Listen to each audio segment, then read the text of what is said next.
What is the name of your father? Aabaha magaciis. My father is Ishaq. Aabihi waa Ishaq. What is the name of your mother? Hooyada magaceed.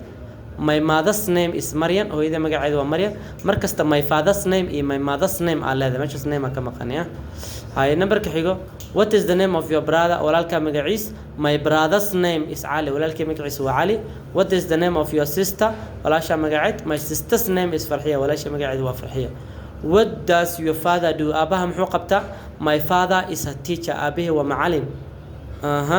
What does your mother do? Hooyada maxay qabataa? My mother is a shopkeeper. Hooyadii waa dukaanley. My mother is a housewife. Hooyadii waa xaas guri jooga. How many children do you have? Kan cashir kale waa meeqa caruura leedahay? I have 7 children. 7 caruura. I have no children. Caruura ma lihi.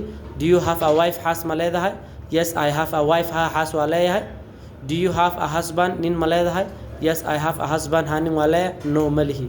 Do you have children? Caruur ma leedahay? Yes, I have children. Caruur waa leeyahay. Where is your father? Aabahaaga. Where is your father? Aabahaaga. My father is at work. My father is at work. Abi wuxuu jiraa shaqada. Where is your mother? Where is your mother? Hooyada aaway. My mother is at home. My mother is at home. Hooyada waxay jirtaa guriga. Where is your brother? Where is your brother? Walaalka aaway. My brother is at school. My brother is at school. Walaalkii wuxuu jiraa iskoolka. Where is your sister? Where is your sister? Walaasha aaway. My sister is at the beach. My sister is at the beach. Walaasha waxay